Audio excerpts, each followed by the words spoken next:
Hello guys! I'm coming very quick. Okay, get the point.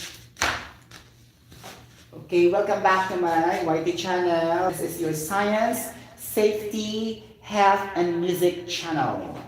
This is your vibrant vlogger, Engineer Sotero Jr.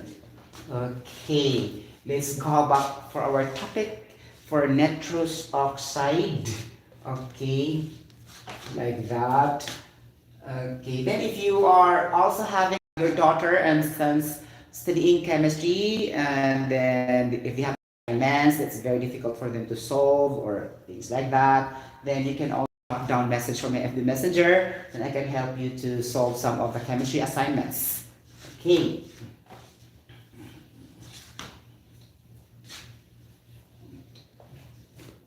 Because what I found out, our younger generations found difficulty in the balancing of the chemical reactions.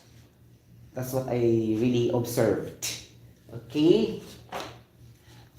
We found difficulty because we don't understand really the basic concept of that. Because our teachers sometimes go directly with the balancing. They don't teach why it's happening, what's the purpose of this, things like that, why we need to do this. Okay? Because that's the first step when you discuss your objective.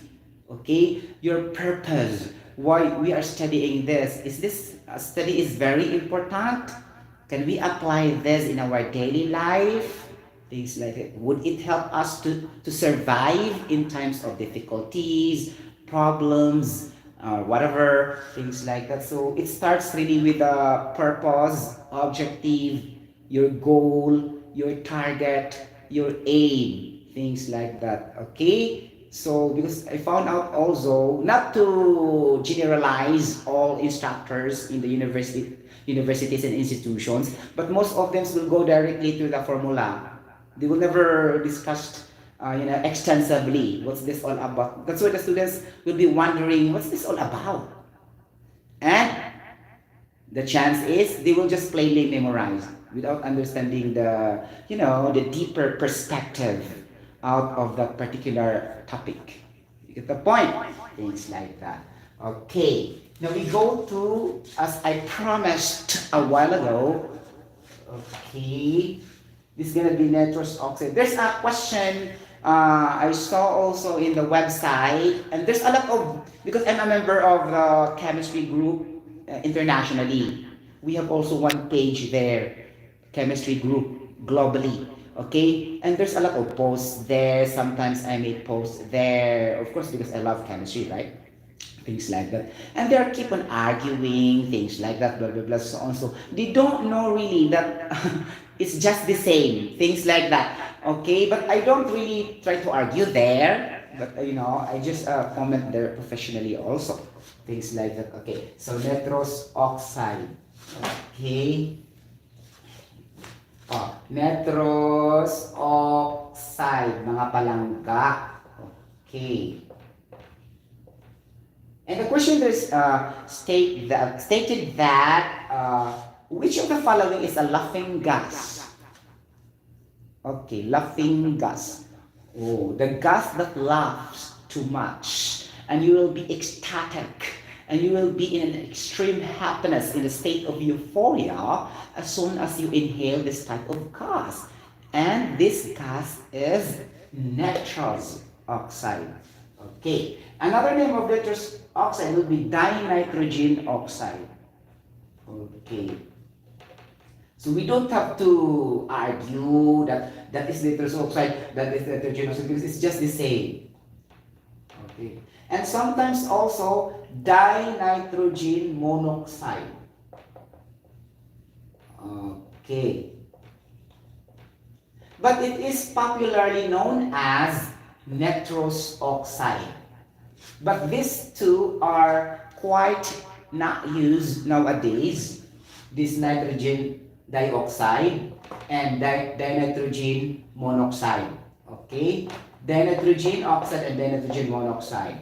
Okay, the formula will be N2O. Okay, so we need to use the di, the tetra, the tri in naming gases only.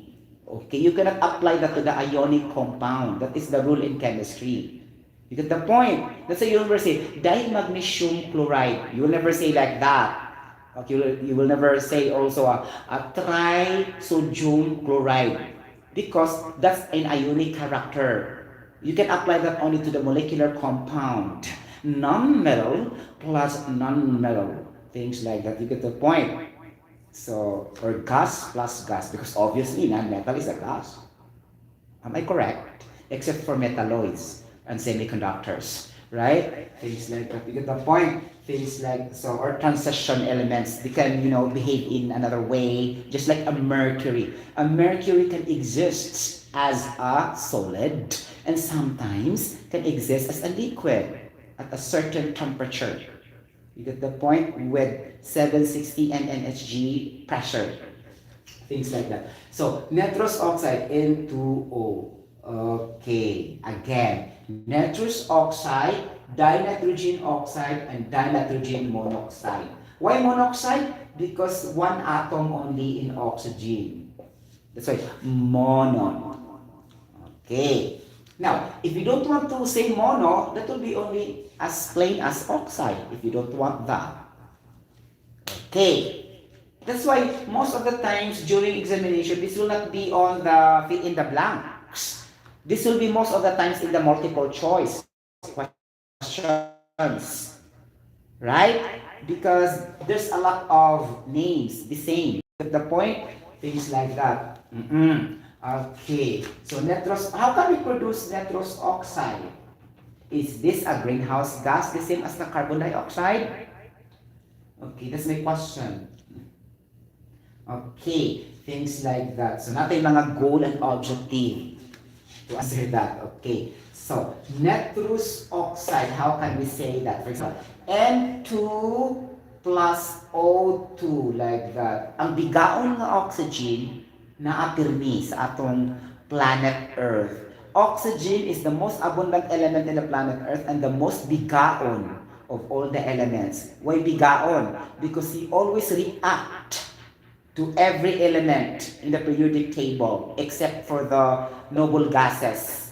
Okay, noble gases, those are in the group 8, okay, in our periodic table. The last, we have the, neon, xenon, krypton, argon, like that. Okay, you get the point? That's noble gases, right? Okay. Okay, and then we have here N2 plus O2 will produce N2O, then balance the chemical reaction. Okay, things like that. And oxygen is very popular because all exhaust gases in industrial plants will produce oxygen gas, and also the vehicles gases will produce oxygen gas. But take note, okay, it's very dangerous if there's an incomplete combustion, just like in a car, because it will suffocate you and you will die if you are locked inside the front seat. If there's leakages of your, fuel gauges or whatever, or the internal combustion engine. So once there will be leakages and your generator is not really functioning very well, things like that, and there will be an incomplete combustion. Once there is an incomplete combustion, it will release carbon monoxide.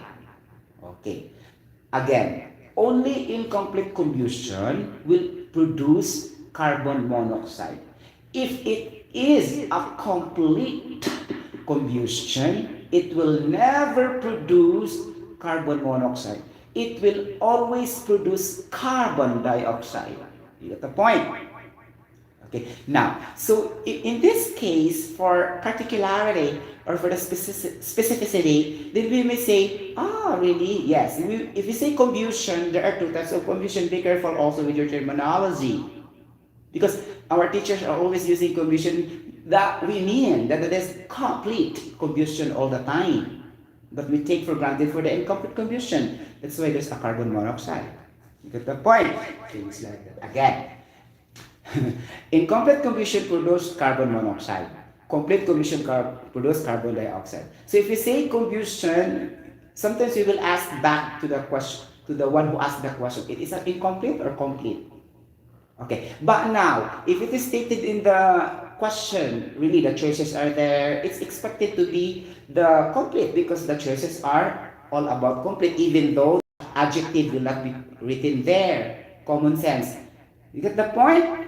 So for example, if the chemical reaction will be, for example, propane plus oxygen, like that, blah, blah, blah, so and so, then it will yield, it will produce, it will generate, like that, okay, and it will have or produce a product, carbon dioxide, okay, it gets complete, right, and water. Okay. In your complete combustion, always carbon dioxide and water. There's no other elements in that.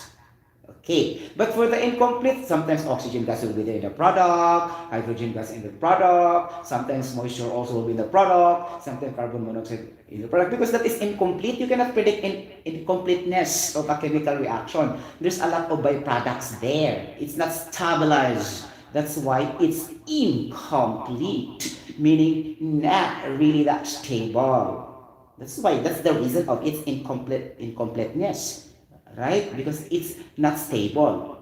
Okay? The more it's not stable, the more it is reactive.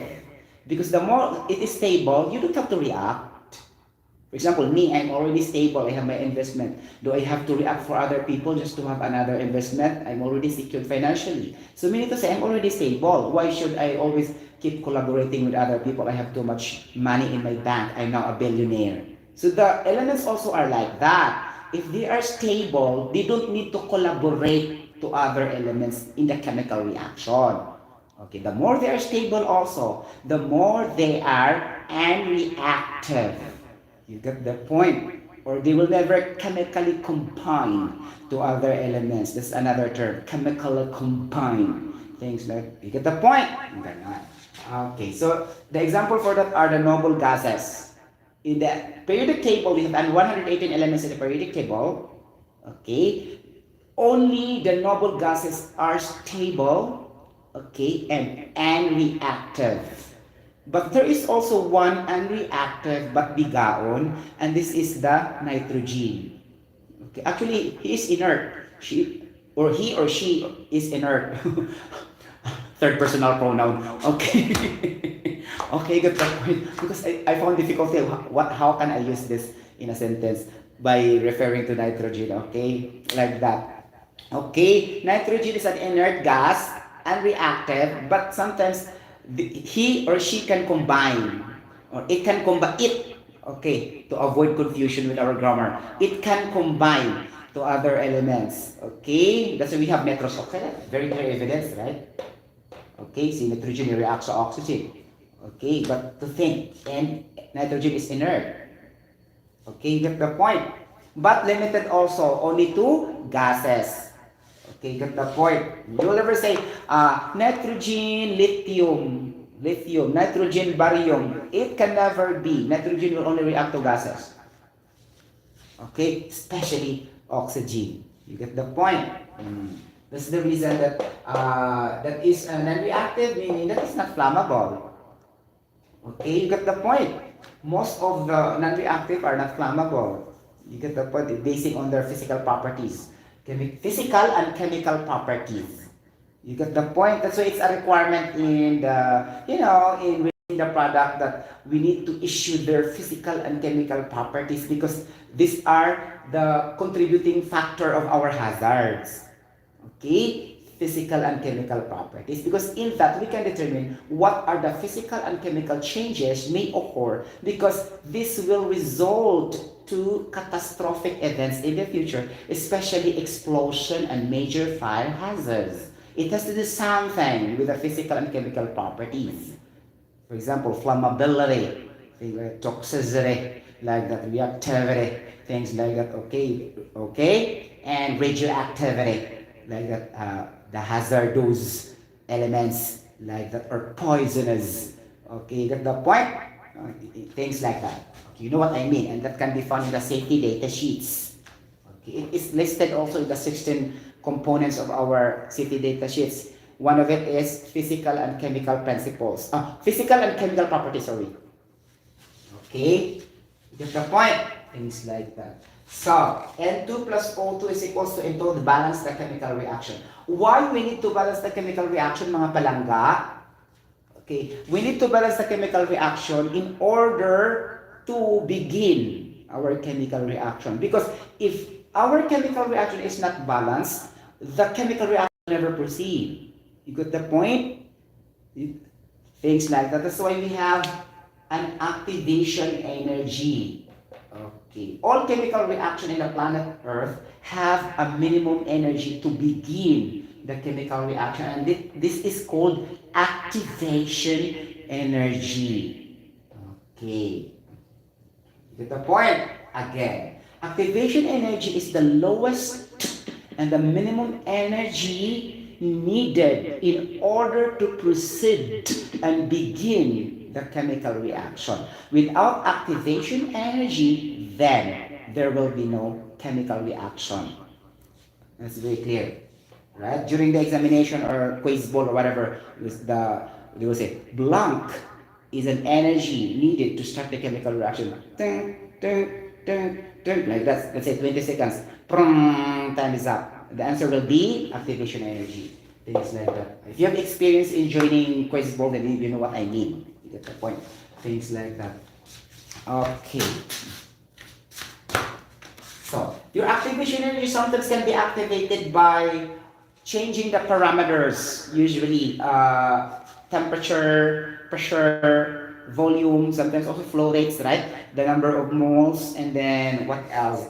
Changing the concentration. But most of the times, really, catalyst to catalyze the reaction or to speed up the rate of the reaction. Catalyst.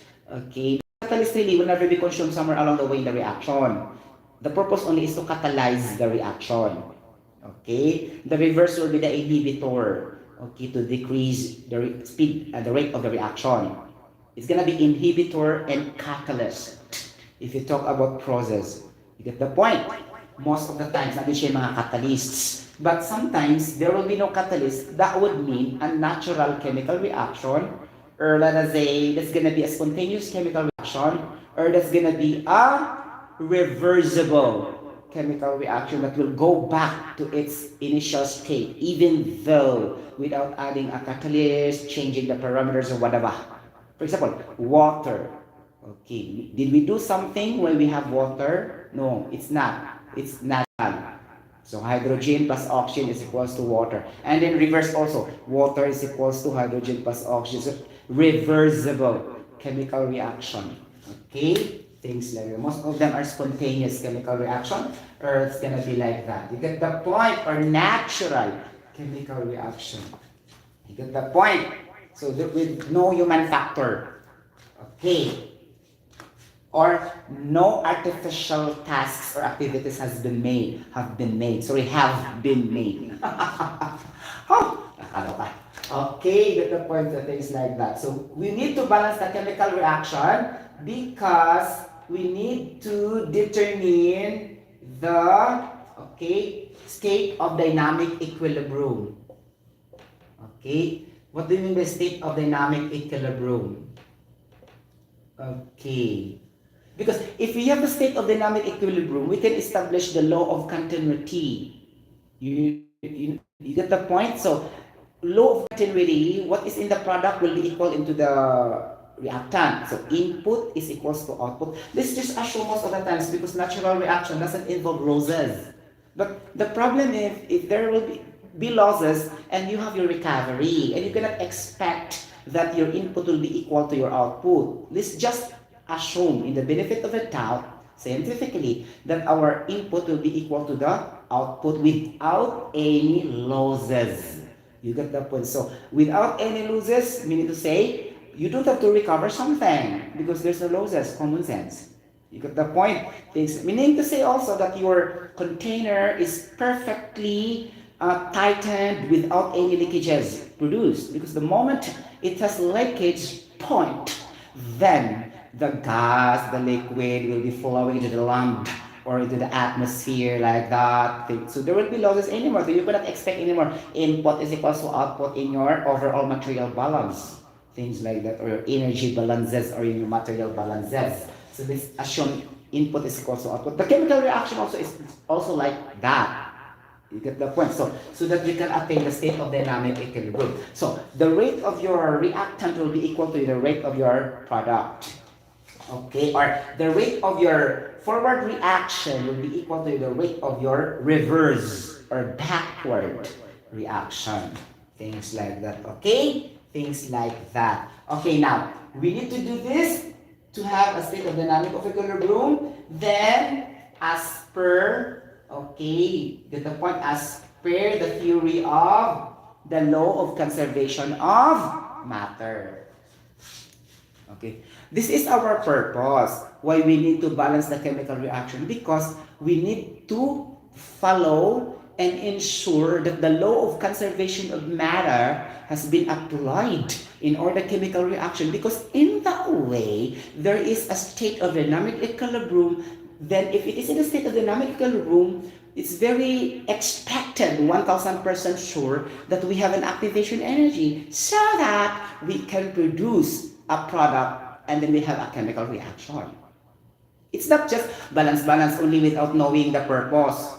That's why most of the students fail to get the correct balanced chemical equation, because they don't know what's really the purpose in doing that. You get the point?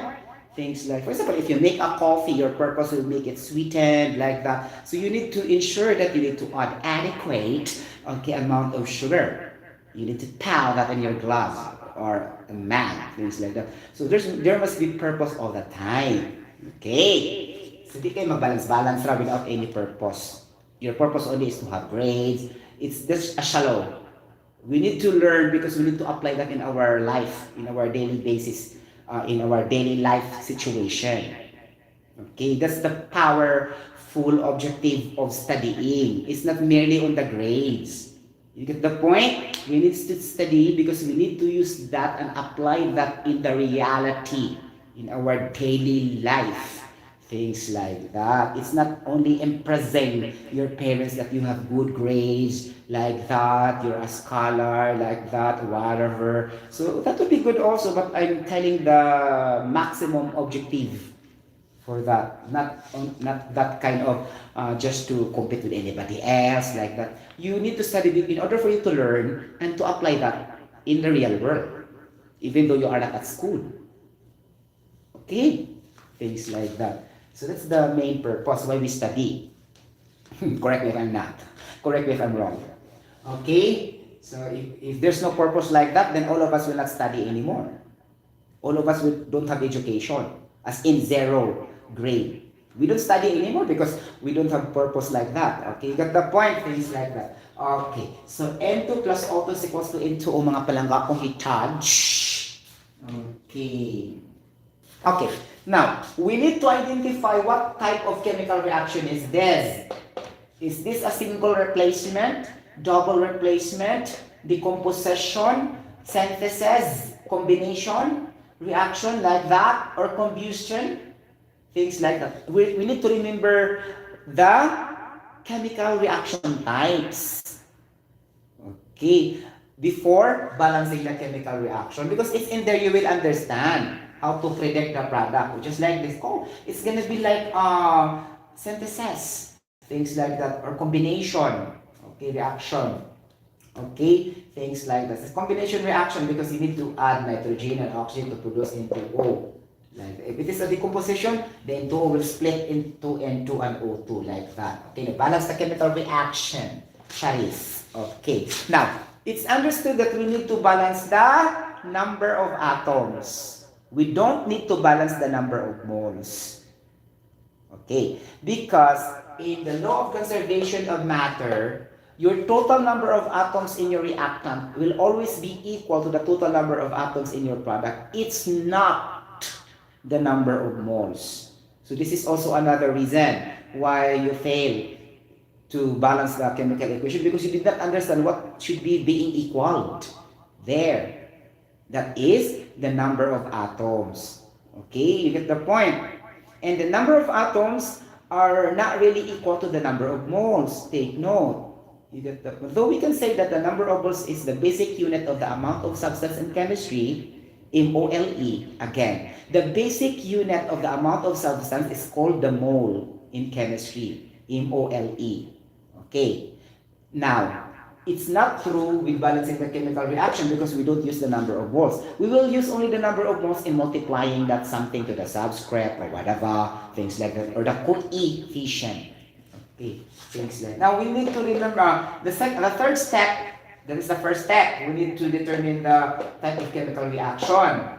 The second step, we need to have the total number of atoms will be equal to the total number of atoms on the left and right. Like that. Number 3, you need to understand, okay, the terminologies behind in balancing the equation. You have the coefficient, the subscript, the superscript, like that. You get the point? So what's that all about? Okay, the coefficient will be the number written beside the elements and the compound. That is the coefficient. In science, coefficient is equal to the number of moles. Okay, so teachers will always explain in this way. Coefficient class is equal to the number of moles that is written beside element and a compound, so that the students will not be confused. What's the difference between an atom and a mole? Right? Things like that. Because this is only one-time learning, and after that they will go higher grade, like that. So things like that. This will be planted only one time, or retained or inculcated in your brain cells one time. You will not go back again and again and again to just to learn these things. That's why basic concept, right? That's why you stack knowledge, right? So if you teach in this way, they can remember really, oh, okay, things like, even though they will not study a lot, things like that. You get the point because they get really the fundamental concepts out of the theoretical aspects. Ay, no, pag din sa subsolve, kaya ka na subsolve, makuha naman yun na siya. Okay, but go to the basic concept first. You get the point? Okay, things like that. Okay. I'm not saying that I discourage you in solving complex problems. It's also good. But what happens kasi, it's imbalance. Because I really observed this in my college days. A lot of students are solving a lot of mathematical problems, and most of them also fail in the board examination. Okay? They are having higher grades than me in math. And so I kept silent. Because they always talking like that, 100, 100 in the booklet, orange booklet, things like that. But you know, I feel inferiority with regards to mathematics, but I'll just keep it myself. Okay, you get the point? So things like that. Okay, now let us N2 plus O2 is equals to N2O, like that. You get the point? Okay, now nitrogen balance, oxygen not yet balance. Okay, so atom will be, okay, atom is equal to the coefficient or the mole times subscript. This is the formula of atom. Okay, so this is gonna be how to discuss. We need to convert atom in terms of a formula, not in the theoretical statement. If you say theoretical statement, atom is the smallest and tiniest particle in a nucleus. And that is a statement, definition of atom. If we convert the mathematical definition and explanation, we will say atom is equals to coefficient or mole times subscript. You get the point? So we need to convert that in a mathematical formula so that we can understand really before starting our balancing the chemical equation. Okay, now our number of moles are very easy because it's only beside here in the element. No need to say the formula of number of moles. But if you ask me really, so there's also formula for that. Okay, molar mass. Okay, for the purpose of discussion, molar mass is equals to things like that. Okay, grams, the mass over the number of moles. So the number of moles is letter N in chemistry, small letter N. So small letter N will be the mass, small letter N. So take note the units. N will be in grams, N will be in moles. So our unit of molar mass is gram per mole. Okay. Now, if you look for the mole in mathematical formula, for the purpose of discussion, it will become number of mole is equals to the mass over the molar mass. Okay. Okay, because we are asking now what is the definition of the number of moles in terms of mathematical formula. Then I showed to you, I derived something. Things like that. You get the point? Now, sir, give us also a theoretical statement, not only the mathematical formula. It's easy because you have already the formula. You can have your own words in English language. You will say, a number of moles is described as the mass as per unit molar mass. What do you mean by as per unit? Okay, in science, when you say as per unit, we mean of a division. The word as per meaning fraction. There's a small straight line from the numerator and the denominator. Okay, if you try to make it simpler, the divisor and the dividend in the division. You get the point? Things like that. So, numerator, denominator, divisor, or dividend. And then after that, you can determine the quotient, which is your answer of your division. Okay, you get the point? Quotient. Let's say we have intelligent quotient IQ, emotional quotient EQ, social quotient SQ, because it's driven by division, not multiplication. You get the point? Things like that, okay? Because you divide something, meaning you extract, you don't propagate. Okay, you get the point? When you learn something, you need to extract. You don't need to propagate that first or generate, because you are focusing first with yourself, and then later you need to propagate that to others or to share that to others. Just like this, I'm doing my vlogging. So I need to understand first what I am doing before I'm sharing to you. So we need to say, I determine the quotient. Okay, not the product. Now, when I started to propagate that and generate that, that's the time I'll be able to multiply to others or to share to others. That's why IQ would really refer to the term quotient, not product. So why will not say intelligent product, social product? So if you try to be clever in English language, it will be justified by saying quotient, not the product. That's why we have IQ, intelligent quotient. Okay, social quotient SQ, EQ, emotional quotient. Ganon. Okay, to balance all the quotients, that means you have a very good well-being. Okay, got the point? Because it's a balance between mental health, physical health, social health, emotional health, spiritual health, moral health. It has to do something with morality. You get the point? That also upright. Okay, showing and displaying moral standards or ethical standards. You need to act ethically in the community. That is also part of your well-being. You get the point? Diba? It's gonna be as per unit, meaning division. So I could say, number of moles is defined as the mass as per unit molar mass. Okay, because it looks like very elementary to say a number of moles is equal to the mass divided by the molar mass. The way you say it, it looks like very basic, and then you are engineer or you are professional. You should use the terms according to the references in the books or usually expressed in journalism, not the very basic. Mass divided by molar mass.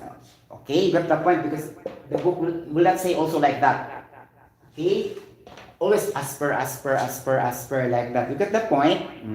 Then if you can say also, the number of moles is directly proportional to the number of mass, but inversely proportional to the molar mass. When the number of moles increases, the mass also increases, but the molar mass will decrease. So I'm talking now to the relationship with the quantities involved in the specific formula. You get the point? So that's the second thing you need to say it, because in the question also in the examination, sometimes they will say, what will happen to the volume if you double the pressure? It looks like mathematical, but it is basic theoretical knowledge. then you need to establish the relationship. The inversely proportional, the directly proportional, could it be complementary with each other? And the one is increased, the other also are increased. So this is very, very common in engineering. If you don't know this, you will fail in the board examination most of the times. Okay, but not all. Let's make safe. You get the point? Because this is very basic. You get the point? Things like that.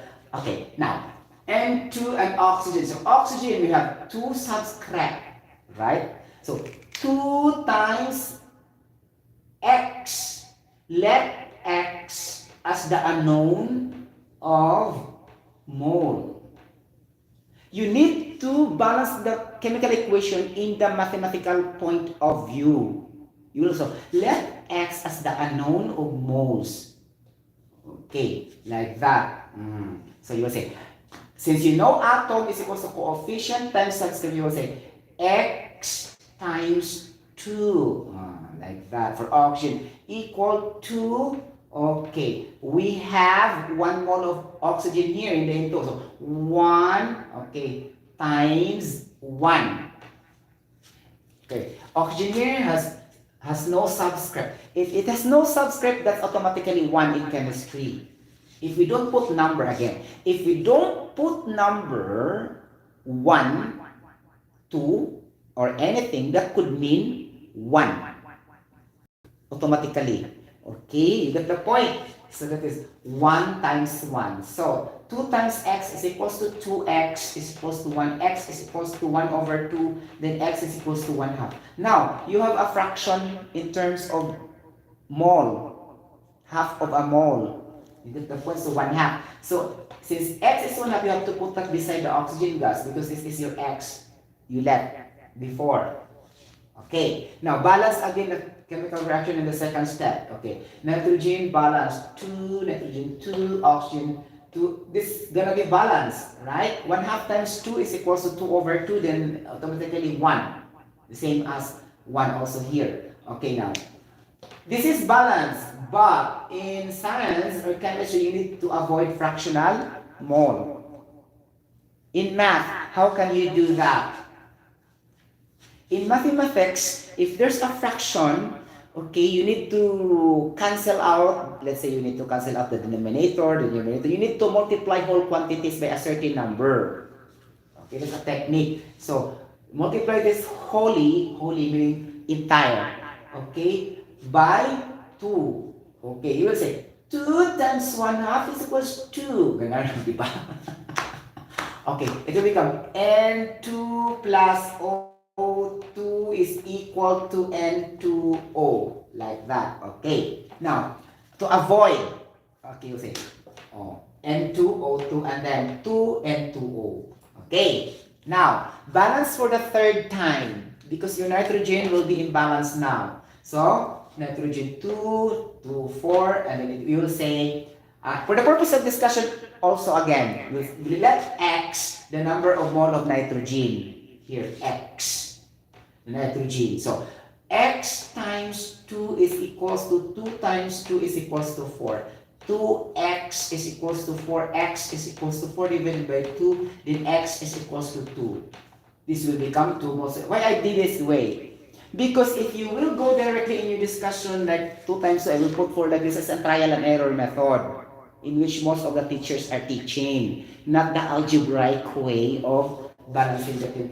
Use the mathematical way or algebraic way. For example, let x, let y, let x, let y. If you do that in your balancing equation or anything in your problem, you may have the greater chance to have the correct answer rather than the trial and error method, because by the title itself, trial and error. So 50-50. There's a chance you will be in error. But I wonder also teachers and chemists are using this kind of balancing between 2 times 2 4, then I have to put 2 here because in order to be balanced, that's trial and error method, and that is not perfect. That's not perfection. Sometimes there's a fraction, then problem. There's a very big number sometimes. For example, 78, the other one 33. You have to times like this, equal like this. So go to the algebraic way of balancing. Let x. So I put 2 here. So this is just very simple for a moment. But what if you will have a very complex chemical reaction. For example, let's consider the running the car. When you run your car, it will never run if there will be no complete combustion. Internal combustion engine inside the hood. So it's called internal combustion engine because there's a complete combustion. It will release CO2 and water.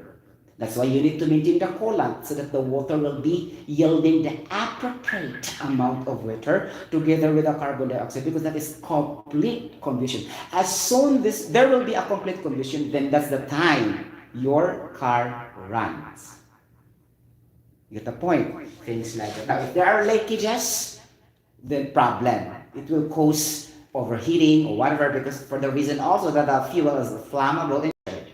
You get the point? Things like that. Again, it will also disturb the mechanical energy, blah, blah, blah, your spark plug or whatever there, because the conversion will start to chemical energy, and then it will go to mechanical energy, something like that. That's why it will move.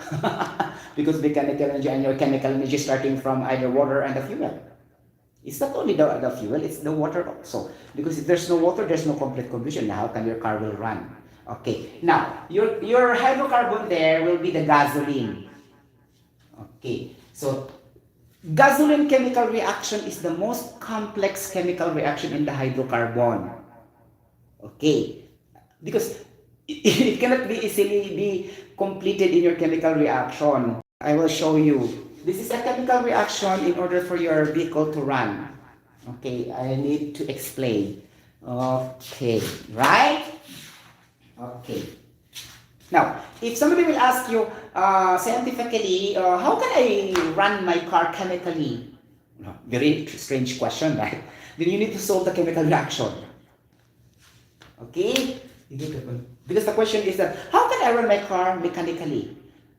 The answer will be, I will start, I open the key, I will have the key and open the steering wheel, blah, blah, blah, and I will use the brake. That is the answer for the, how can you start your car mechanically? Question. But the question is, how can you start your car chemically? Okay, your answer will be showing the chemical reaction.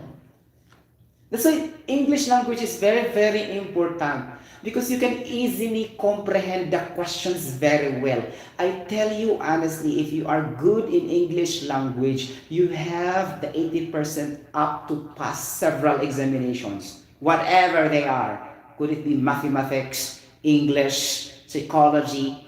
Because international examinations will be expressed in English language. It's not in your own native language. Okay, so it's an advance, even though you are not intelligent, you are only average or blah blah blah, whatever. It's not really a requirement you should be clever, intelligent, and laude. It's not like that. Okay, as long as you have a good English capability. Because it will be expressed there properly, and if you cannot understand, then you cannot solve properly, especially the complex sentence. Okay, likewise, blah blah blah, so on. So similarly, like that. Similarly, you will use the same data because similarly, hydrogen will react and go to the carburetor, go to the heat exchanger, for example. Okay, blah blah blah. And then you don't know because you don't understand what is similarly. And you understand also similarly only synonyms, but it means they're having the same quantities and data on the second paragraph. So you can solve now because it's connected. You don't wait to be mentioned the data, right? So that's why English is very important. Okay, the connectors. Okay, likewise, similarly, like that. Get the point? When I say kasagaran mo failed ang exam is because of the interpretation. The interpretation and understanding of the problem solving, the statement. Okay? Okay, because everybody studied a lot already. It depends on how you analyze the problems. You get the point? The worded problems or statement. You get the point? Things like that. Okay. Actually, it's not really difficult. Okay, it's your analysis only. That's only your feeling that it's very difficult. Okay, get the point? Things like that. Okay, so it will be two atoms of nitrogen gas plus 1 mole of oxygen gas Okay, like that plus 2 moles of nitrous oxide, then that will be your balanced chemical reaction of your laughing gas. Now, why it is called a laughing gas? Okay. Why it is called a laughing gas? It was discovered by Jules Presley.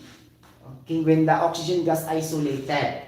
When it isolated the oxygen gas from the nitrogen, something like that, and then when you inhale that, you will feel ecstatic, okay, of your smell, and you'll be entirely activated. That's why it's called laughing gas. You get the point? Things like that. And another reason also, in 1884, things like that. Oh, not 1884, sorry. 1844. 18th century pa rin. Okay, 1844. Okay, this is used as anesthetic drug. Okay, anesthetic drug. What do you mean by anesthetic? English. Okay, it has to do something with anesthesia, right? And then you have to put IC, meaning adjective. Okay, like that. Anesthesia is the noun, and it will become anesthetic, then it will become adjective. That's why you put the drug, referring to that kind of drug. Anesthetic drug. Partner, adjective, and the noun. Okay, get the point? To relieve the pain. That's the purpose of anesthesia. Again, to relieve the pain. Okay, whether temporary or permanent pain. It doesn't mean also that it will be removed totally, as long as it has the capacity and the ability to relieve the pain. Okay. You get that point? I'm not talking for the absolute removal of the pain, okay? As long as it will really reduce the pain, relieve the pain, blah, blah, blah, or whatever adjectives you'll be able to use. Okay? You get the point? So in 1844, okay, used as an anesthetic drug in the dental extraction by your tooth. Okay, you get the point? Ganon. Okay, ganon mga palangga. Okay. So, si John Reg, charot. Okay. Nakakaloka si John Reg. Og si Colin. Okay. Kenzie Colton. Wow, I love it. Kenzie Colton. Okay, get the point? So, muna sila ang nag-discover. Okay, si John Riggs o si Kenzie Colton. Wow. Nakakaloka. For the tooth extraction, or then use this nitrous oxide. Okay? Like that as anesthetic drugs. You get the point? Now, apart from this also, since we know also that the carbon dioxide really is a greenhouse gas, before they use the term fixed air equivalent to carbon dioxide, because this kind of understanding will come up in the examination, right? That's why to become a wide reader is an advantage in facing examination, because you read a lot, sometimes it will be reflected to your brain cells and you can remember. If the question was like this, in the past, carbon dioxide is also called as A, B, C, D. Since I read that is just a fixed air, and the answer will be fixed air before, because that is most of the scientists referring carbon dioxide before in the past. They will never say carbon dioxide, they will say fixed air. As per also as what Aristotle, you remember Aristotle, the Greek philosopher. If you love reading a lot about philosophers or whatever in Greek mythology ba yan guys? Mythology, M-Y-T, Greek methodology. Oh, mythology or methodology, sorry. I think mythology, M-Y-T-H-O-L-O-G-Y. It has to do something with the myth, M-Y-T-H. Right? Things like that. Okay. It has to do something with a story that not subjected to reality, and most of the times are absurd, or bluff, meaning to say not really that true or hypothetical, or let us say fictitious, things like that. Not subjected to reality. Okay, that's myth, M-Y-T-H. Just like a legend. Not the legend, the legendary works of Sotero or Jose Rizal or whatever. Not that kind of adjective. To become a legend is very popular of their works like that, or in the sports, that's legend. I mean, the legend of something, the other term, homonym. the legend of the pineapple fruit, like that. The legend of, let's say, watermelon. Just like a story, but not subjected to reality. You got the point? Or in Tagalog, alamat. Ang alamat ng pinya. Oh. The legend of pineapple. We have also the legend, another way around, legendary works of, let us say, Bongbong Marcos, the legendary works of, or President Rodrigo Duterte. So we will call him as a legend. Things like that. You get the point? So that's another thing also, ha? Okay, you get the point? So broad kasi yung English language. The point, things like that. Okay, ganun siya. Okay, Kenzie Colton. Wow, charot. Okay, og si John Rex in 1844. Ganon. Og dapat yung isa, guys. Dapat yung isa. Okay, si Kuan. Okay. Holler Saints. Okay? Tulong na siya kabuo. Okay? You get the point. Okay? But the dentist and his assistants. Okay? You get the point. Ganun siya. Okay? Sila yung naka-discovered sa mga nitrous oxide na ningana na siya, whatever. Okay? You get the point. So, meaning to say, the smell will help you to become ecstatic or in a state of euphoria. Okay, again, grammar. Euphoria meaning extreme happiness. Okay, but it's quick, not permanent. It will be just lost after one day or two, like that. That's euphoria, meaning you are in the ecstasy mode. Get the point? Higher form of happiness, but earthly happiness. Because there's also happiness through wisdom, meaning the eternal happiness, right? You get the point? So that's a permanent happiness is eternal. But this is not eternal only for the worldly happiness. You mean of euphoria. You got the point? Things like that. Okay. Kaloka. Okay. Mga sinitampo ka ron, no? Okay. Taas na kaya akong vlog, no? Mabalik pa ba ito sa kuan? Gasoline. Okay. Gasoline. Okay. Gasoline. If we remember the gasoline in our chemical process and industries subject in chemical engineering, that's gonna be wait. Wait. Octane family, octane. Okay, things like that. Okay. So octane meaning we have also, I need to link the words that have the same, connotation, things like this that I can easily remember. Octane, octagon, okay, and octet. Things like, what else related to octane? Octopus. Right? What else? Let's start with October.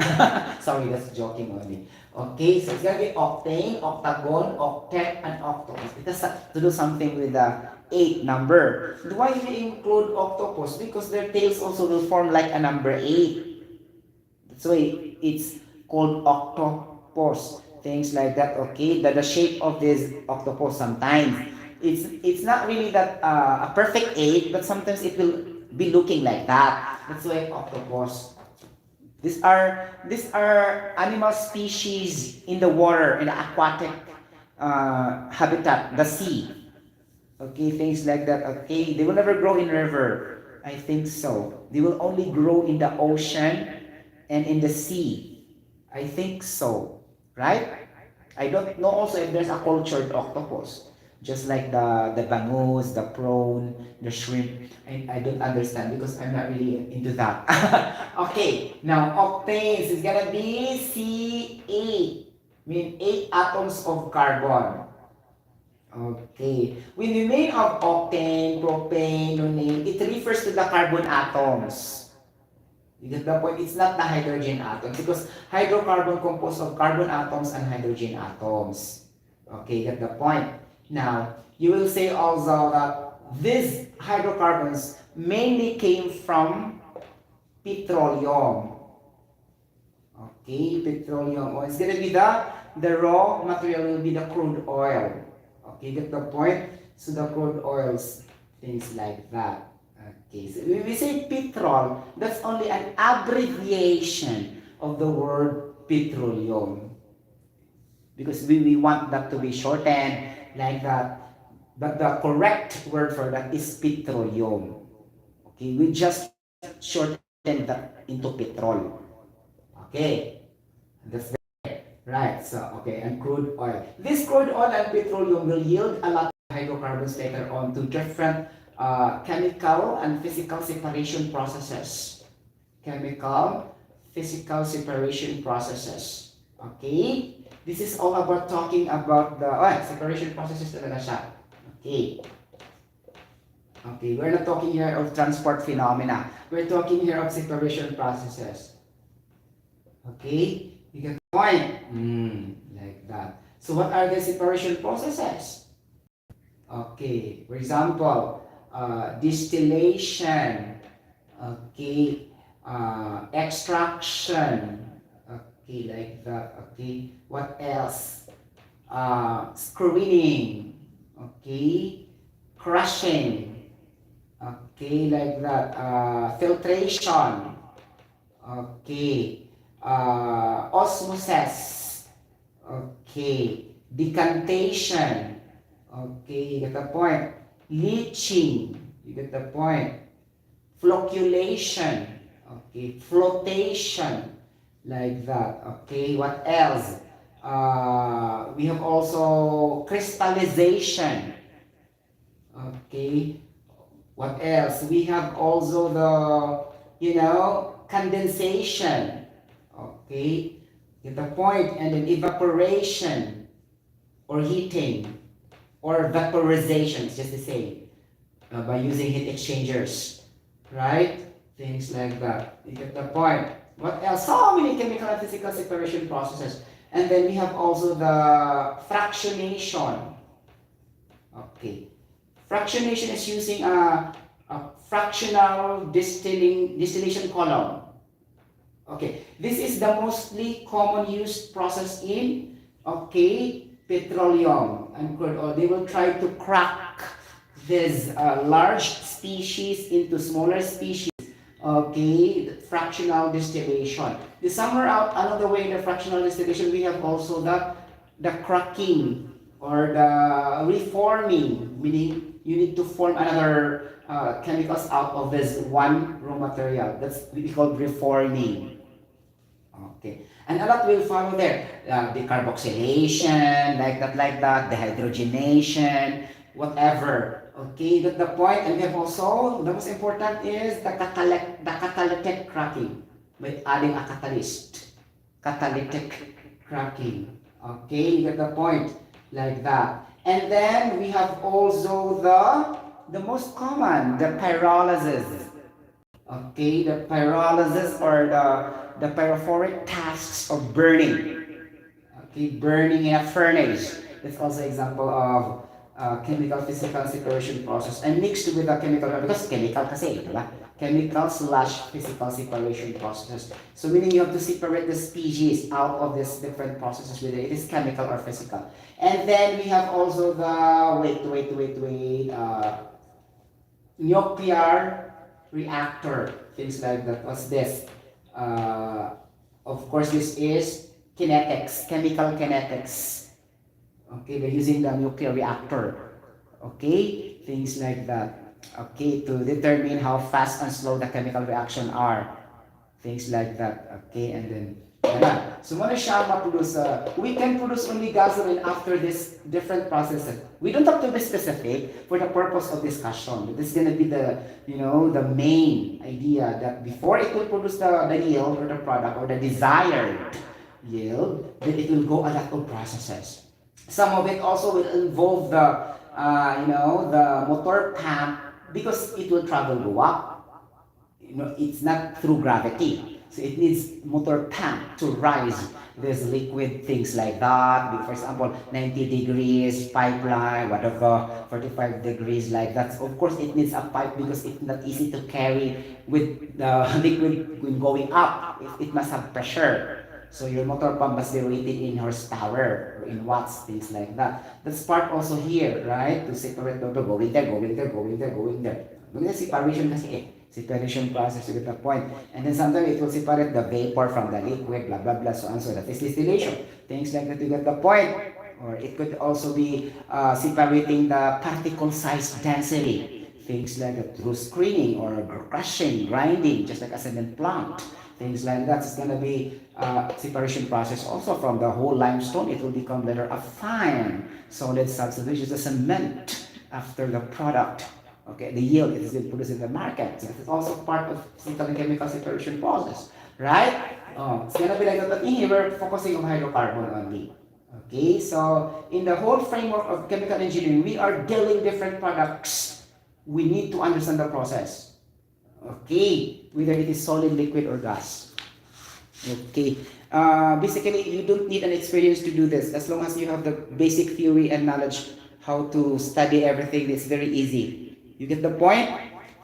I don't believe that if you don't have experience in handling by hand, you cannot understand. As long as you have the knowledge, you can make it. Okay?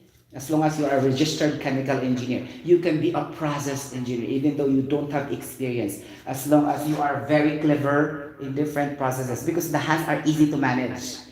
That's only motor skills, right? And the brain power is the most important. Together with your communication skills, handling skills, and you can understand the procedures. Okay, sometimes you will just leave the book into and you'll analyze everything. Okay, so if you believe in the guidance, it's okay, but I don't think if there's no guidance, you cannot make it. You can still make it by your own brain power, as long as you know this technical aspects. Okay, okay, because these are all related to chemical and mechanical engineers. I think so, right? Processes. Because they are complementary with each other. They are on the machine and the facilities and the chemical. Also, what's in the machine to be processed? Because the machine and equipment will not process anything if there's no product or if there's no substances to be processed. It will just keep on running without the matter. How come? It's crazy. There must be solid, liquid, and gas to be processed to produce the desired yield to be exported globally. Things like that. Okay, got the point? So, meaning without matter, our equipment will be useless. Okay, without solid, liquid, and gas. You get the point? We cannot produce a product without matter. And we cannot eat also without matter. These things we eat, kabosh, rice, are also matter because these are solid substances. So this is how powerful matter really is in our life. Okay? Because matter are substances, whether liquid, solid, or gas. So meaning to say, without matter, all of us will die. Okay, got the point? Things like that. And this is the very sure explanation. Okay, get the point? But not all the time we have money. We will not die. Okay, I mean, we can survive without money, but we cannot survive without chemicals. Because you cannot buy oxygen in the atmosphere. Can you buy oxygen and nitrogen in the atmosphere? It's costless. Okay, and it's very precious because our God created that chemicals in our nature. There's no equivalent money for that. It's given for free. Okay, you get the point? Things like that. And also the plants also. Okay, the plants growing naturally in the field. Things like that. Okay, there must be an owner for that because they're the one who take care and cultivated that. But in the first place, it's already growing there. Just like the oil also in the Gulf. It's just through serendipity and faith that God gave this oil deposits to this Gulf. And we don't know also in the first place that it's already predicted in the past that there's oil here. Okay? It's Almighty God created that oil. Okay? And then it's really priceless. Meaning to say, we can survive without money. You get the point? Things like that. For example, I will just plant trees like that or plants. Even though I don't have money, I can eat food. Things like that. I can cook by my garden. I will get the pichay, whatever like that. Not necessarily I have money. Okay. You get the point? So I mean to say, matter is important than money. In the first place, money is made up of matter. Why? Because a bill and a coin is made up of an element. Okay. The coin is an alloy metals like a bronze, zinc, copper, and it's being alloyed into a coin. And a bill, B-I-L-L, the money, is also made up of paper coming from the pulp, P-U-L-P, of the trees. They process that like that, blah, blah, blah, so and so. Okay? Then without that also, and it's also a matter, because that is solid, liquid, and gas like that. So we need to say, matter is most powerful than money. We can live without matter, but we, okay, but we can still live without money. Okay, you got the point? Ganon. Especially kung magsaligata sa itong mga igsoon, matay kwarta, right? Okay. You get the point? Things like that. Ganon siya ka-powerful ang matter. So, let's be thankful with the matter. Charot! Okay. So, in our room also, we're surrounded with matter. We have the pillow, we have the, oh my gosh, a lot. We have the laptop, we have the whatever. We have the blanket, we have the clothes. These are all made of matter. These are all processed before arriving to become a materials that we use. You get the point? So, if you try to dig it up, really, the parent science of all is chemistry. Okay? Physics will only get that from chemistry. Medical science will only get that from chemistry. Biology also related to chemistry. That's why we have biochemistry. And most of the photosynthesis also and cellular respiration, or let us say, the catalytic reaction inside our body, enzymatic reaction with enzyme. Okay, things like that. You get the point? Ganon siya. Okay, nakakaloka, no? There are also chemicals a lot before our cells will be activated by the, let us say, the glucoses through the chlorophyll, ganon. Okay, adenosine triphosphate. ATP is the main source of glucoses to give us energy is the ATP, adenosine triphosphate. You get the point? And then we go to the Krebs cycle to produce this product, citric acid cycle, like that, blah, blah, blah, so and so. That's why we are alive. You get the point? Things like that. And the food we eat now all are coming from this processes. Krebs cycle, photosynthesis, like that, whatever, chupa-chucho. You get the So, nobody dares explain lang kasi. You get the point? Things like that. Because we are very happy of yari na. We are loving of ready to eat food in front of us, but we don't know where does it came from. How it will be processed. Can we make this or not? How can we make this by our own? Okay, for example, if the market will be closed, if the malls will be closed, can I still survive without this commercialization industries nearby me? Then that's the time you will make your own. You will make your own product. Wow, things like that. You can make your own ketchup.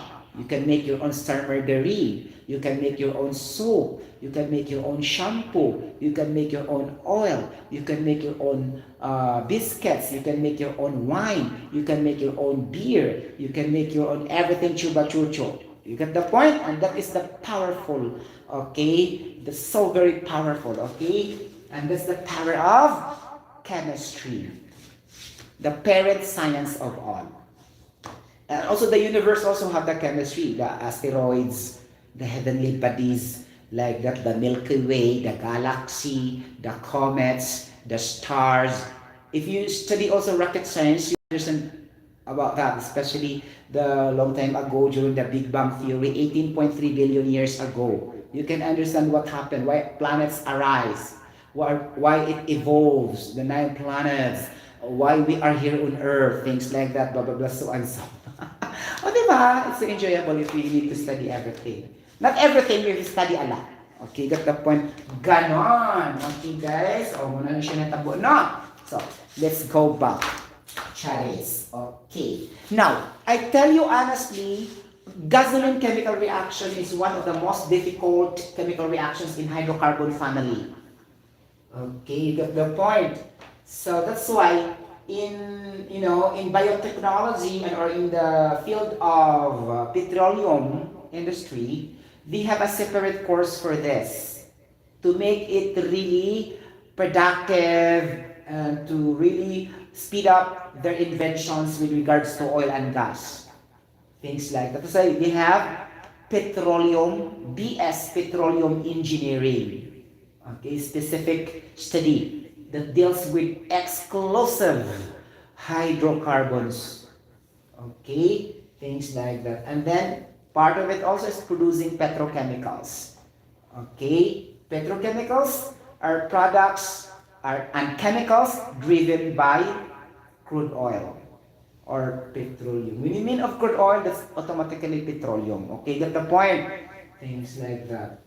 So, kay petroman, sabi niya, petroleum plus chemicals. Okay, petrochemicals. So, meaning say, chemicals produced or chemicals driven by the raw material crude oil. Or you can change the English language. It depends on you how to phrase it as long as you understand. You get the point? There's a lot of synonyms and vocabulary. You can use your own definition as well. Okay? You get the point? Things like that. This is the advantage because you will never rely on the books definition if you have good command in English language. You can make your own definitions. Okay? If you understand the process. You get the point? Ganon. Okay, the octane. So it's gonna be C8. C8, then you may wonder what is the partner of hydrogen here. Okay, oh my gosh. You can also understand this properly if you study organic chemistry.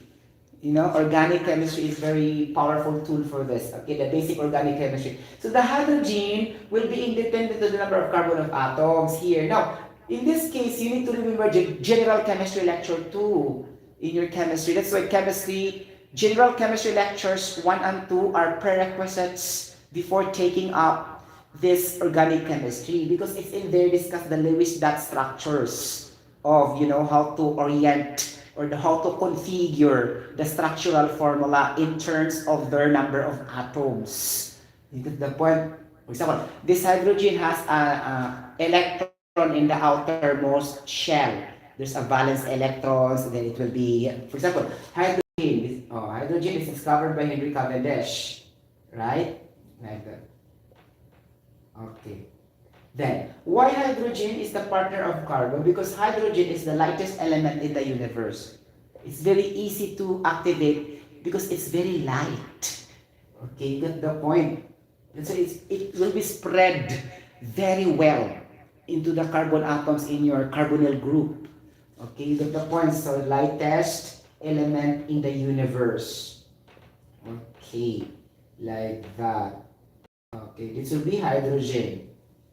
Okay, that's why it will normally attach to your water because it is also lightest. So H2O. There will be hydrogen in water. Imagine a gas will be in the liquid. How powerful the Almighty God really is. He is really adding gas and a gas to produce a liquid. Okay, this will violate the principles of chemistry and physics because normally if you add a product, let's say solid and liquid, it's okay because there's a combination of two phases. But if it is purely solid, solid plus solid, you will produce a liquid product. It's impossible unless you will heat that, unless you will melt that, unless you will have different physical, chemical, and separation process to have a higher product. But water is a magic. You get the point? Gas, hydrogen, plus gas, oxygen. Then why the product is liquid water? How come? Even up to now, all scientists cannot explain this concept. Why water is liquid by adding gases in the reactants and in the raw materials. Meaning to say, this is really unexplainable through the wisdom of our Almighty God. And sometimes also the other scientists will bow down because they cannot explain very well why it happens. Like, it looks like this is a mystery. We cannot explain this through the infinite wisdom by our Almighty God. Things like that. Okay? It's gonna be like that. Okay? Things like I try to research that a million of times. I cannot also find in different encyclopedias and books in the library, whatever. Okay? Why gas plus gas is equals to liquid in terms of water. Okay, meaning it's natural. You get the point, things like that. Okay, now, going back to hydrogen here. Okay, ganon. Okay. Nakakaloka, no? Okay. And another sense also, why in the complete combustion you have the water? Because oxygen is very reactive. Okay? Okay. So, we start with a very basic one, which is the LNG. LNG, Qatar is the largest producer of LNG. Okay, liquefied natural gas or methane gas. Methane gas is also called LNG, liquefied natural gas. Okay, that's methane gas. This is the most basic of all hydrocarbon, the starting point of all hydrocarbon. So CH4. Okay, take note, the ascending number of atoms. What do you mean by ascending in English? Meaning increasing, escalating, enhancing, things like that. Okay, rising. Okay, you got the point. So that's ascending and descending. What do you mean by descending? Meaning reducing, declining, dwindling, truncating, things like that. Okay, diminishing, like that. Okay, minimizing, reducing. Okay, I'm talking of the vocabulary. You got the point? Synonyms. Okay, we have CH4. Okay, so take note, the number of carbon atoms will be in ascending order as well as the hydrogen. Okay, like that. Okay, let's say, since mo stop ka sa 8 because we are in the octane level. So, 1, 2, 3, 4, 5, 6, 7, 8. Okay, like that. Okay, now, if you study hydrocarbon, or if, for example, if you are in the BS Petroleum Engineering or Chemical Engineering or BS Chemistry, you need to understand the formula of hydrocarbons. Okay, we have the hydrocarbon family formula. Okay, so do not plainly memorize, understand the rule. Okay, then it's a plus factor that you can already memorize. That's good because you don't have to put all the time the formula. But if you forgot, that's the time you can have the hydrocarbon family formula. Okay. Uh, I memorized this when I was in high school. Okay, third year. Okay. And I studied this more because I need to compete for the chemistry quiz bowl in the secondary level of competition in Cebu. Things like that. Okay. So, now, if you have the hydrocarbon family formula, then we have, say, alkane, okay, alkene, and alkyne. Things like this, okay. Things like, okay, alkyne. Okay, like that. Okay. Now, A and E symbolizes single bond. Okay, single bond, and E and E double bond, like that. Okay, and Y and E triple bond. Okay. Why we need to determine the bonds? What's the purpose for this? Because this will help us to structure our chemical formula. Okay? So that we can understand what are the formula of that particular elemental constituents of that particular hydrocarbon. Okay? Because all hydrocarbon are, these are all molecular covalent compounds. Okay? Molecular covalent compound. Okay? And all hydrocarbon also technically are all non-polar. Okay? Again, all hydrocarbon are non-polar, meaning there's an increased flammability of all hydrocarbon substances. Okay. Get the point? And it's very clear, huh?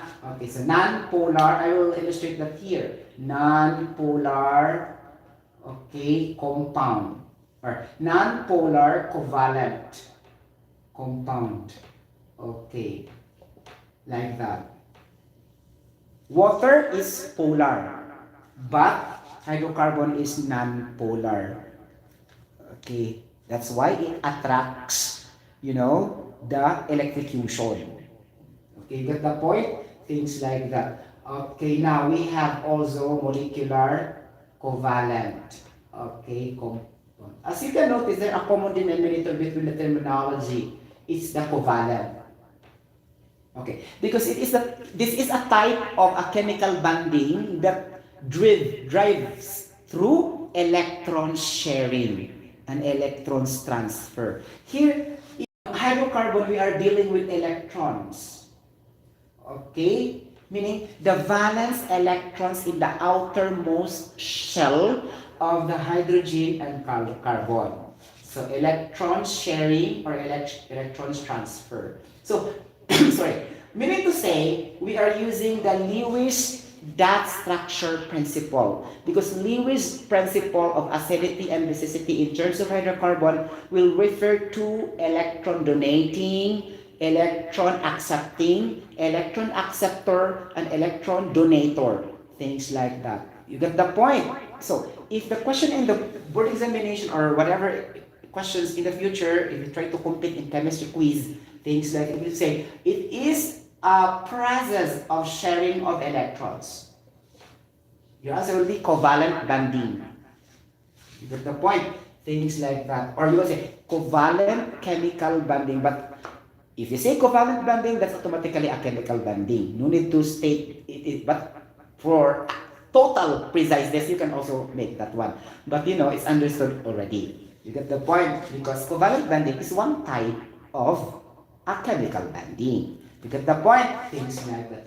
So, muna siya metabokan. Now, to understand this, we need to use the Lewis electron dot structure to spread the hydrogen of methane, butane, propane, like that. Now, in the propane level, we have now here, this is now called LPG.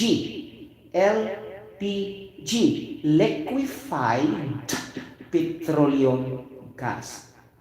Okay, so the other one, methane, LNG, liquefied natural gas. Okay, like that. You get the point. So the LPG normally, that's gonna be propane or a mixture of butane sometimes, but most of the times propane. You get the point? Things like that. Okay, the representative hydrocarbon will be propane and a little bit of butane, but most of the times talaga propane siya. Okay, get the point? Things like that. Now, we arrange now our number of atoms, right? Get the point? So, 1, 2, 3, 4, 5, 6, 7, 8. It's just a math, it's just like a math sequencing, right? Things like that. Oh, so, 1, 2, 3, 4, 5, 6, 7, 8, stop. Okay, okay naman siya. Okay, get the point? Now, what will happen to your hydrogen? Let's put the hydrogen in the methane because it's very obvious. It's impossible. That's very basic in chemistry, CH4. Okay, get the point? Now, in your propane, it's also very basic, but for the sake for those who are not chemical engineers, or those who are not science graduates, or who are not chemists, not related to science professionals, so we need to explain this in details. Okay, now, alkanes, we have CnH2n plus 2. This is the formula of alkane family. Now, in here, we are referring for alkane family only. ANE, alkane. Because this methane, propane, butane are alkane family. Why alkane? Because if you have C and H, that is an alkyl group. Alkyl. ALKYL, and it will become an alkane. Okay, like that, because you are using as an adjective referring to the family of hydrocarbon. This is alkane family. But actually, at first it is alkyl. Okay, then that is only for the purpose of having a charge. Now, if it don't have charge anymore, it will react to other compound at the time it become an alkane family, things like that. And you can also found out, guys, no, that if the compound here, we don't illustrate the charge, right? Okay, this is also most of the teachers fail to explain in chemistry. You know, guys, I studied everything in my college years and up to now. I really wonder why some of the teachers will not discuss really the detail. I think there will be no more time because it's based only on their prospectus and the lessons, things like that. But you know, if the teachers will really explain what's this all about, elaborate, then the students also will be familiar of these stuffs, things like that. I think have good grades in science talaga siya. Okay, if there will be an explicit explanations during the elucidation of your discussion. Okay. What do you mean by elucidation? Meaning you discuss it clearly. Okay, that's elucidation in English or elucidate. Okay. To elaborate meaning you elaborate all. Okay, extensively in details, but not necessarily clear. Okay, but if you say elucidate, it's also more at the same time it's clear. That's why I always use elucidate. You get the point. Elaborate, no problem in details like that, but you cannot also sure that you are very good in discussing that how details are more like that. You get the things like that. You get the point mga palangga kung kita ganun siya. Okay. Now, i-follow na itong mga formula niya siya guys. Now, in here, there will be a deviation between inorganic chemistry and organic chemistry. Okay, now, differentiate inorganic chemistry and organic chemistry so that we can really understand the formulation and the structural formulas of these hydrocarbons. Because we are using the small letter n here in our formula. But in a general chemistry lecture, our small letter n is referring to the number of moles. But in organic chemistry, our small letter n here referring to the number of atoms. Okay, so that you will never be confused somewhere along the way in your higher grade science. Because sometimes there's no consistency, right? In declaration, the letters. It looks like hypothetical, but the students must know also why is like that and they're not like that. Because you know, declaration of a variable or a letters can be also confusing during the study. You get the point? Sometimes we are confused what to use. Letter M, this is mass. Sometimes also it's a molar mass, like the blah blah blah. So we need to establish consistency. Naranan nato, pero you know, nindot mo gutong i-explain jud. We need to explain properly to our students and pupils clearly and explicitly or extensively, right? Or significantly. Use all adjectives. We got the points, things like that. Okay, got the points. So N, number of atoms, or let's say 2. Oh, substitute the 2 in this formula. C2H2 times 2 plus 2 times 2. C2H2 times 2, 4 plus, okay, this one. 2 times 2, 4, right? So it's gonna be, okay, it's gonna be 2 times 2, 4. So C2H8. Okay. Ano siya? CnH2n plus 2. Ang atong n, 2 man. 2 times 2 times 2 plus, okay, 2hn, h2n plus 2. Okay, things like that. Okay. Okay, now, CnH2 plus 2, that's gonna be C2H6. Okay. Muna na siya, C2H6. So this is our ethane. Okay.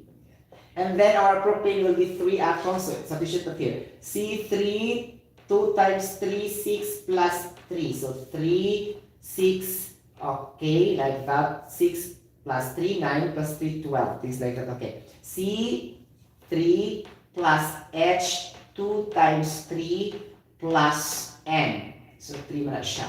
So 3, 6 plus 3, 9. So C3H9. This is propane. Okay. And so on will follow. Now take note only the sequence of the gap, just like a, let's say puzzle in math. So because it will take time to compute one by one and it will yield the same answer. Take note the gap is by 3, right? So you have to add 3, this is 12. Okay, things like that, okay? And then this 5, what's the gap? 3, 3, 15. Okay. Take note in the 5. Because it looks like confusing. Let's use 5 here. So C5 plus H2 times 5 plus 5. So C5 10 plus 5 is sakto. C5 H15. Then 3 C6 H18 like that, and then 18 plus 3 22. No, 3 21, 24, right? Things like that. Ito po mga palangga kung hitad. Oh, let's say, ano na to sa octane? Oh, C8, okay, H2 times 8 plus 2. Oh, di ba? So, 8, 16 plus 2. Okay, this is gonna be 8 plus 16, 24. 24 plus 2, this is gonna be 26. Okay? So, okay, C8, 26, like that. Okay, get the point? Ganun siya. Okay. Atong balikon, okay, nahurot ng akong whiteboard. Okay, atong gamit ang formula. Okay. Sometimes we don't trust the sequencing, maybe we will become wrong. Okay, so let's use the formula really. Okay, to make it safe. Okay, for the purpose of discussion only. Okay, see. CnH2n plus 2. And then the double bond will be CnH2n minus 2, right? At the triple will be CnH2n. Okay. Okay, this is triple bond. Why? Because the triple bond will become lesser. Okay, double bond na siya. Okay, because that was 30 years ago in my chemistry. Sorry. Okay, the single bond. Okay, here. Okay, now, if we are having a single bond, it is a plus, double bond, nothing, and minus will be triple bond because the more it is deducted, the more it will become simplest. Common sense.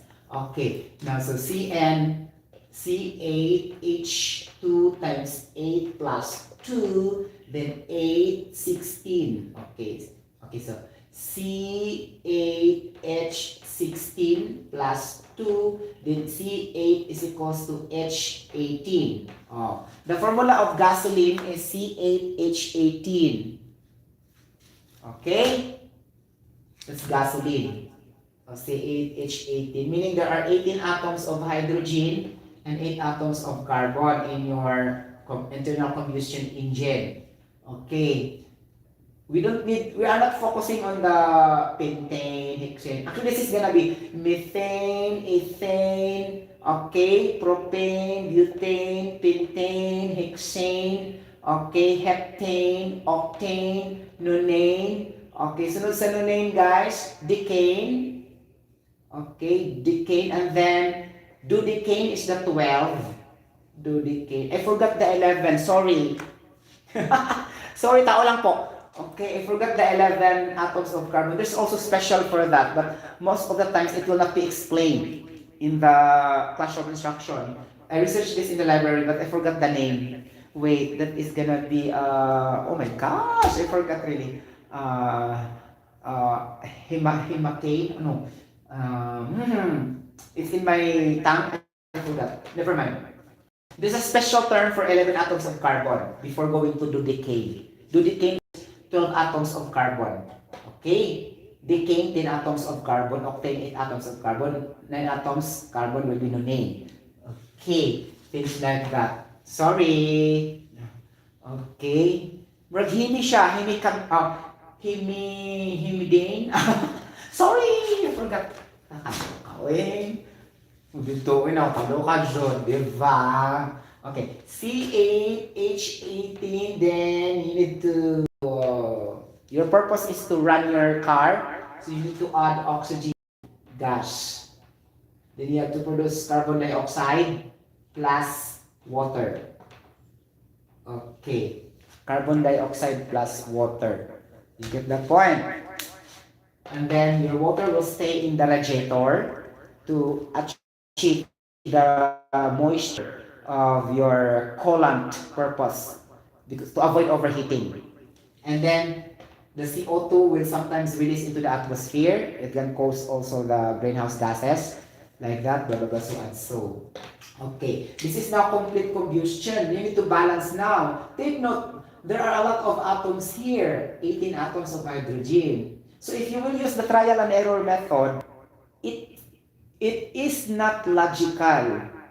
Because you keep on trying to times in order to be equal. That is wrong. For me, it is wrong. Okay, that I cannot explain very well because I'm not really but for me, based on my experience, really, You can never obtain the correct balance equation if you rely on trial and error method.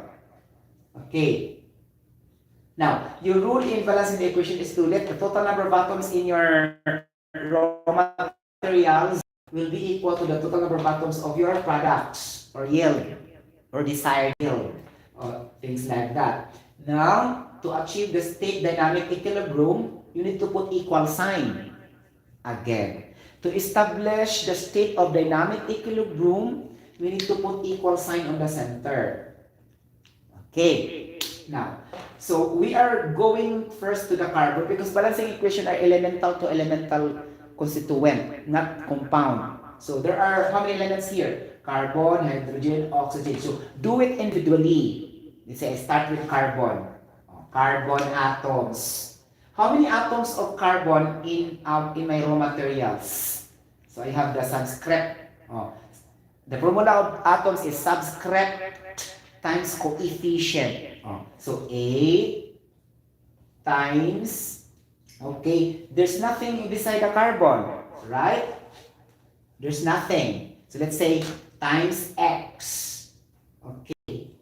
Now, here, you have also carbon in the product. You don't have also carbon, the coefficient in your carbon. So say X times 1 because you have the subscript of 1. Understood? Okay, like that.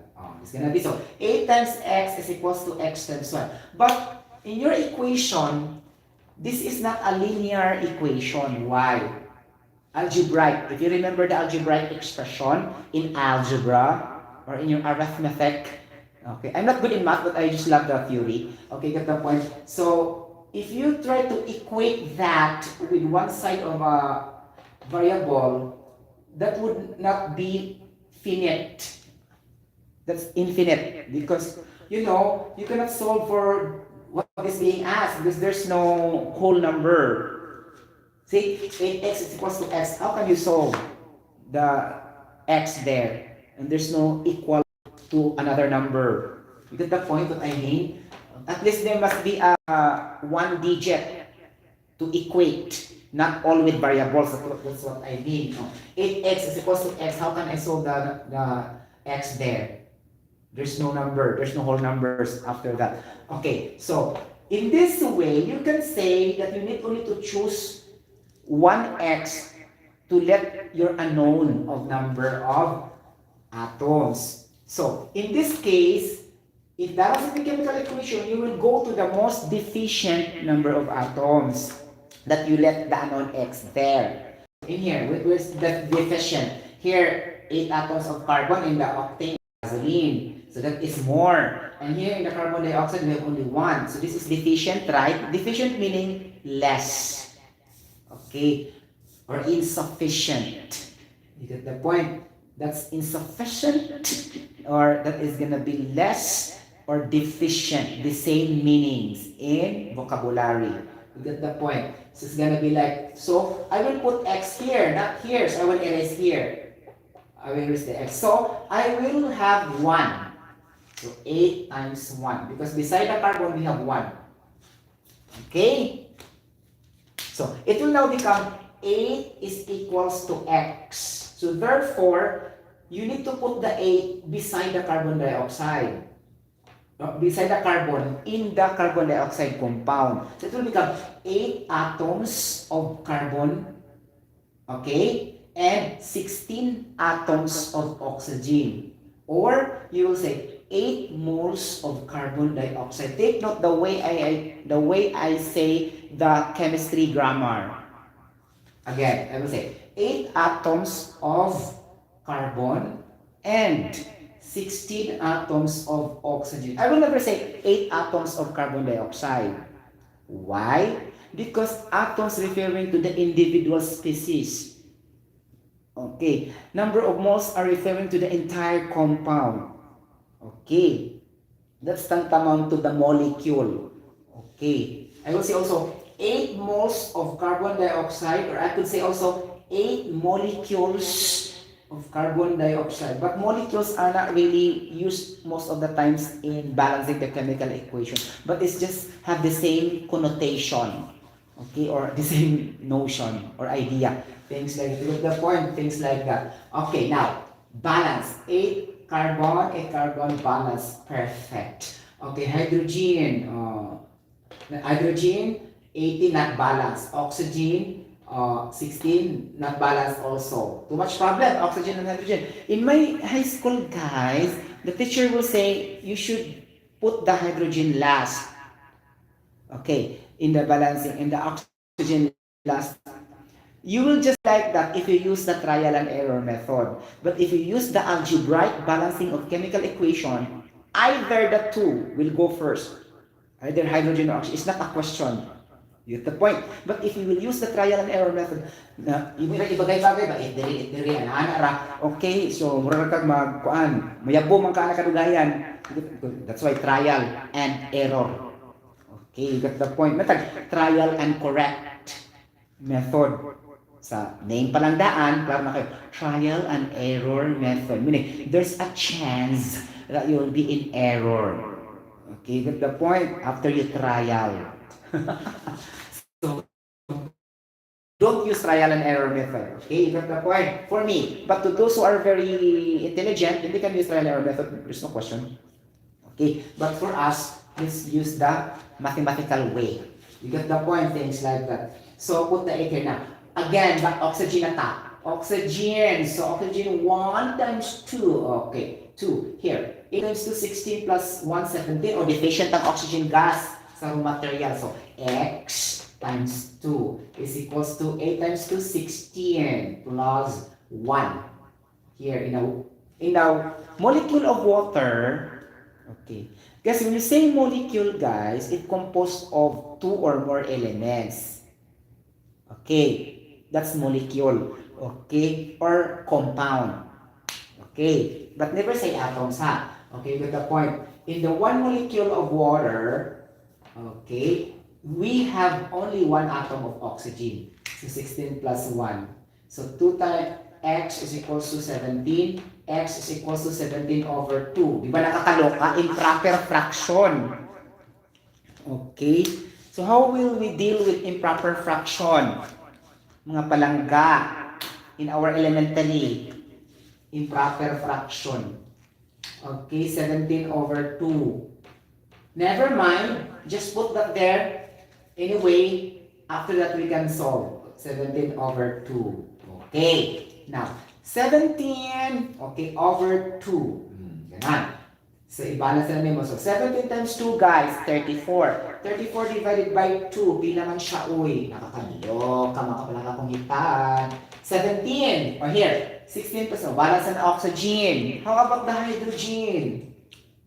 Okay. Hydrogen is not balanced. 18 here in the octane, and 2 only here. Oh, hydrogen na punta. Okay, hydrogen. Okay, deficient. Product or reactant? Oh, of course, product. Okay, so 18 times 1, 18 is equal to 2 times x. Okay, let x as the unknown of atoms. Okay, so 2x is equals to 18, then x is equals to 9.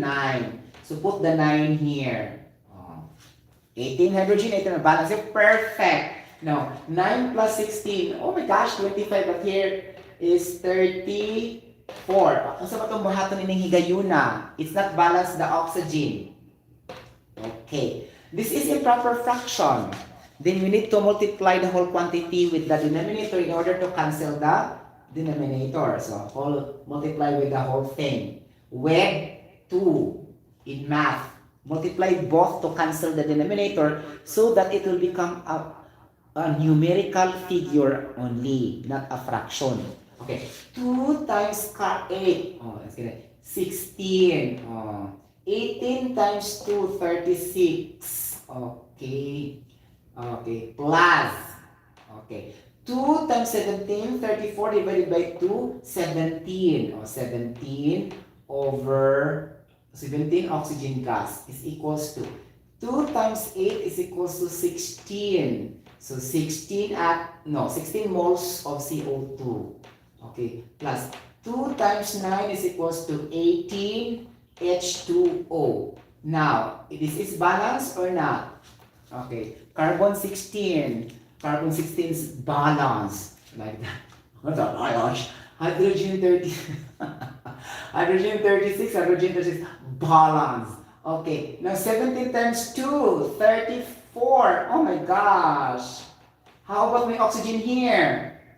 16 times 2, 30. And then oxygen, 18. So it's not balanced. It's gonna be 10 plus 1, 4, 4 plus 1, 50. Right? 50. Here 50, and here is only 34. So there's a matter of 16. Okay. 16 more of oxygen. Now balance again. Okay. Never retreat, never surrender. If this is difficult in algebraic, the more difficult in trial and error method.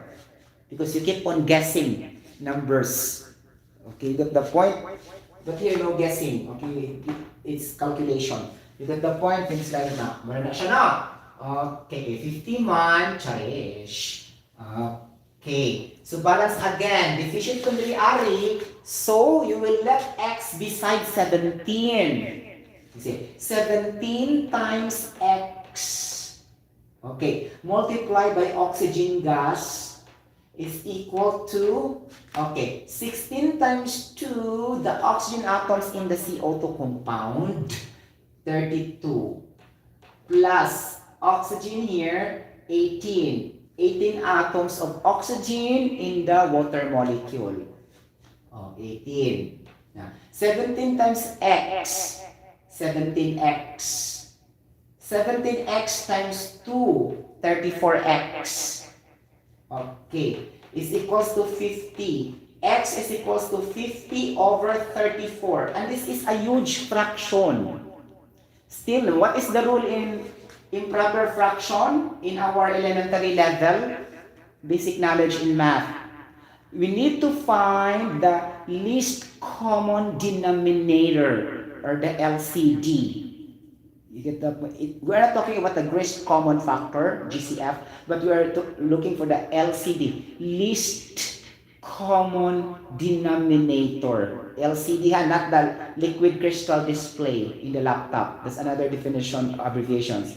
LCD kasi yan din, di ba? So, here, least common denominator. Least in English is an adjective, meaning minimum, or minimal, or lowest. That's the synonyms of least. L-E-S-T. Okay, get the point. Now, let's say we try 2, meaning can be divided each by the numerator and denominator, meaning to say divisible. Divisible. So, we mean of divisible in English, that can be divided in both numerator and denominators. Divisible. This numerator and denominator are divisible by 2, or can be divided by 2. Okay, so 50 divided by 2 is equals to 25. 34 divided by 2 is equals to 17. We use 2 because least. Actually, we said 4, 6, 8. Okay, then you defeat the definition if you use the biggest. It's not BCD. It's least, LCD kasi. You got the point? Things like this. So 25, 17 over 17. So put this 25 over 17 to the beside the x. So it will become 17 times x. Put 17 here. So 17, okay, here. Okay. Put that here. 17, okay, times 17. Because 17x kasi eh. Okay, 17x. So, we need to say 17, 17. But this is improper fraction. 25 over 17. So, multiply this with 25 over 17. Okay. Now, take note, the denominator is the same with the coefficient. In math, you'll be able to cancel because the coefficient is the same with the denominator, cancel automatically. Ganon. So, it will become C16H36 plus 25 oxygen gas is equal to 16 carbon dioxide plus 18 water. Now, in chemistry, if you don't mention the atoms, that could also mean atoms. I see. I'll say 25 oxygen gas, that means 25 atoms for the purpose only of abbreviation. Now, is this balanced already in our gasoline inside our internal combustion engine, in our car, in order our car to move? Let's say, carbon 16 balance, hydrogen 36 atoms, hydrogen 36 balance, oxygen 2 times 25, 50. Here, 16 times 2, 32 plus 18, 50. Perfect. So this is the balanced chemical equation of the combustion of octane in our car in order for our car to achieve a mechanical energy to produce speed and velocity when you travel. Because if there's no complete combustion, the car will not move. So, I will say, we'll go back to my question before. Can you run your car chemically? In my introduction, right? In this blog. I will say, yes, we can run the car chemically by having 1 mole of C16H36 plus 25 moles of oxygen gas plus is equal to 16 moles of CO2 plus 18 moles of water. Ganon. Wala siyang, take note guys, there's a lot of atoms. Okay. Imagine there are 50 atoms of oxygen needed to move your car. It needs also 36 atoms of hydrogen to move your car. Okay. And it needs 16 atoms of carbon to be decomposed to CO2 later on in order to have to complete combustion in order for your car to move. So this is the chemical reaction. Okay? So I already answered now my question. Can I run my car chemically? I will just take this chemical reaction and my car will run or move. You get the point? Things like that. It looks a very lengthy process because I found out that the gasoline is the most complicated chemical reaction in your hydrocarbon. Okay, like that. Okay, don't memorize, babala. Don't memorize the number of atoms. Okay, you get the point. Things like that. The important is you know how to balance the chemical equation algebraically. Okay, meaning mathematically, not the trial and error method as opposed in contrary to our teachers in high school taught us. Na balance ba trial error. Okay, I learned this in the library because I spend most of my times in the library. Na every time there's a balancing chemical, guys, perfect talaga. Really, I have a perfect score in balancing chemical equation because I know really the mathematical operation. Really. Okay, get the point? Even though how complicated your chemical reactions really, this is the technique. You always got perfect score in balancing your chemical reactions if you follow this. Okay? So it's not advisable to use the trial and error. So this is an example of the law of conservation of matter in chemistry. What's that all about? Matter can neither be created nor can be destroyed by ordinary chemical means. Meaning to say, the total number of atoms of the reactants will always be equal to the total number of atoms of the product, and this is the law of definite proportion. Okay? Law of definite proportion as postulated by John Dalton. Okay, John Dalton is a scientist that discovered the Dalton atomic theory. Right? Things like that. He said that the protons and the neutrons will be in the center of the nucleus, and bottom the electrons will be very light, and it is in the outermost of the shell. Okay, in the outermost shell, and that is specifically the valence electrons, the charges of each element in the periodic table. You get that? That's the basis of our electron configuration. Okay, get that? Because the electronic configuration is our basis how valuable the elements really are. For example, the lithium. Lithium has a very good electronic configuration. It will resist for a longer time. That's why it is used as a battery of the mobile phones. Okay, so due to scientific research, there's a lot of type of battery. Before, they're not using the lithium, but through constant evolution of scientific discovery, they changed that to lithium because of the property of this lithium that will last and sustain for how many hours. It will not drain easily compared to the other type of the battery. Muna siyang lithium. You get the point? Ganon. The formula is Li. Okay, things like that. The point mga palangga kung hitad, charis. Okay, you get the point. So, electronic configuration is very, very important. Okay, you get the point. So, without knowing the electronic configuration, you cannot easily alloy one metal to another metals.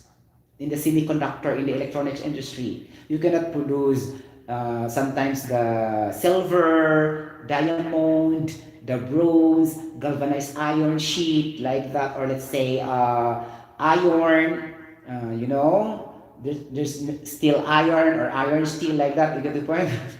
Diba? Stainless steel like that. It's too alloying, and you should know the properties of the elements.